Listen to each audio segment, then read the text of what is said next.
শুধু nose pin ছাড়া কোনো অ্যাক্সেসরিজই পরতাম না। ফ্রেন্ডস আমাকে জোর করে করে পরায় যে এগুলো একটু পরো। আমি একদম লাস্ট মোমেন্ট শপিং করেছি চাঁদরাতে। আমি নিজের জন্য খালি একটা শাড়ি কিনেছিলাম, আর আমার আম্মু আমাকে একটা ড্রেস গিফট করেছিল।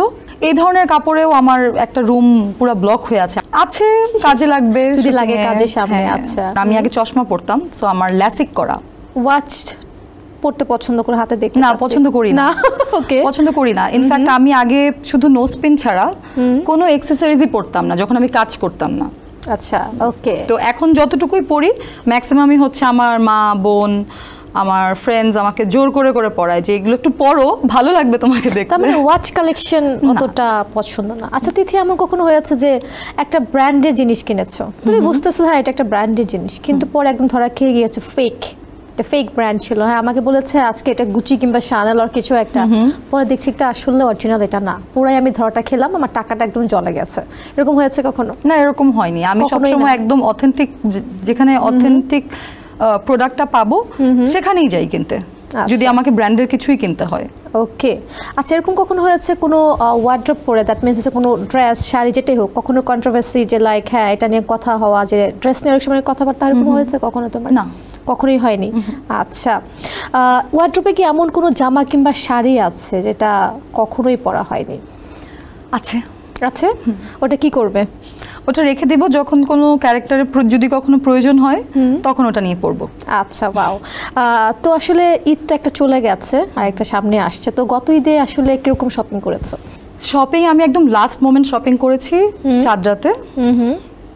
ফ্যামিলির জন্য কেনাকাটা করা হয়েছে, নিজের জন্য কেনাকাটা করা হয়েছে। আমার মনে আছে আমি নিজের জন্য খালি একটা শাড়ি কিনেছিলাম, আর আমার আম্মু আমাকে একটা ড্রেস গিফট করেছিল। সবচেয়ে দামি জিনিস কি কেনা হয়েছিল গত ঈদে? ওই যে আমার মা আমাকে যেটা দিয়েছিল সেটাই। মা যেটা কিনে দিয়েছিল সেটা সবচেয়ে দামি। কোত্থেকে কিনেছো? ওইটা কোনো একটা ইন্ডিয়ান বা মানে আমাদের দেশীয় না, বাট সালোয়ার কামিজ ছিল। তো আমার মা ওটা কিনে দিয়েছিল প্রবাবলি কোনো একটা অনলাইন শপ থেকে। কেনাকাটা তো অনেক জায়গা থেকে করা হয়, আর যেহেতু তোমার ক্যারেক্টারের প্রয়োজন অনেক জায়গায় যেতে হয়, অনেক কস্টিউম পরতে হয়, এরকম কখনো হয়েছে যে আসলে আমি ফুটপাত থেকে আমাদের জিনিসপত্র কিনতে হয়? অনেক কিনতে হয়।